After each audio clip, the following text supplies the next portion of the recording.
সাবেক প্রধানমন্ত্রী দণ্ডিত শেখ হাসিনাকে দেশে ফেরাতে কূটনৈতিক চেষ্টার কোনো ঘাটতি নেই বলে জানিয়েছে পররাষ্ট্র মন্ত্রণালয়। প্রতিমন্ত্রীর দাবি, বন্দি বিনিময় চুক্তির আওতায় তাকে আনতে চায় ঢাকা।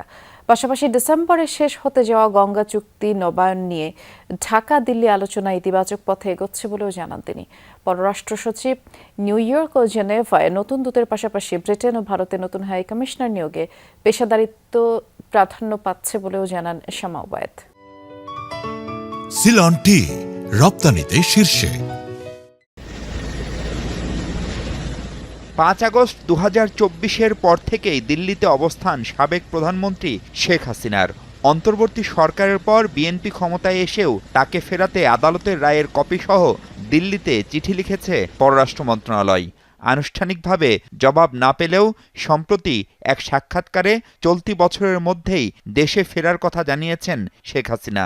সরকারও ফেরাতে চাই, শেখ হাসিনাও ফিরতে চান।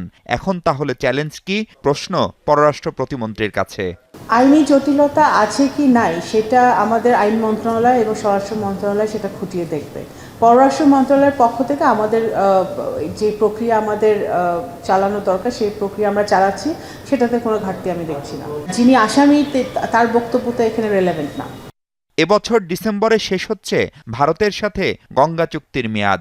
সেই চুক্তি নবায়ন হচ্ছে কবে বা এটি নিয়ে দিল্লির মনোভাব কি, সেসব নিয়ে আলোচনা কতদূর? আর নবায়ন না হলে বাংলাদেশের পানি পাওয়ার ভবিষ্যৎ কি?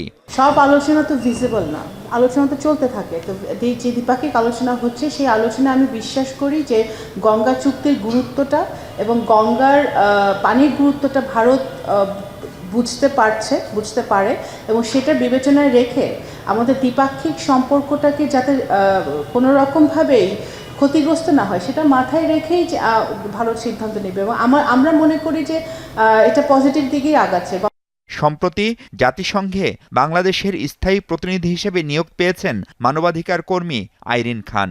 আর সেখানে কর্মরত সালাউদ্দিন নোমান চৌধুরী হচ্ছেন পরবর্তী পররাষ্ট্র সচিব।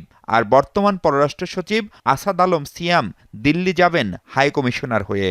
আর দিল্লিতে থাকা রিয়াজ হামিদুল্লাহকে পাঠানো হচ্ছে জেনেভায় স্থায়ী প্রতিনিধি হিসেবে। জেনেভা থেকে ঢাকায় ফিরছেন নাহিদা সোভান, দায়িত্ব নিচ্ছেন ফরেন সার্ভিস একাডেমির।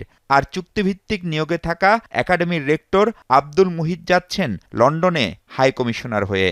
যে কোনো মন্ত্রণালয় দেশের প্রতি ভালোবাসা, দেশের প্রতি আন্তরিকতা, কাজের প্রতি ডেডিকেশন এবং এফিসিয়েন্সি, কাজটি করতে ব্যক্তিটি পারদর্শী কিনা, কাজটি পারে নাকি এবং তার যোগ্যতা, ফার্স্ট অ্যান্ড ফরমোস্ট তার যোগ্যতা, এগুলো বিচারে যে কোনো মন্ত্রণালয় আমাদের রদবদল হয়।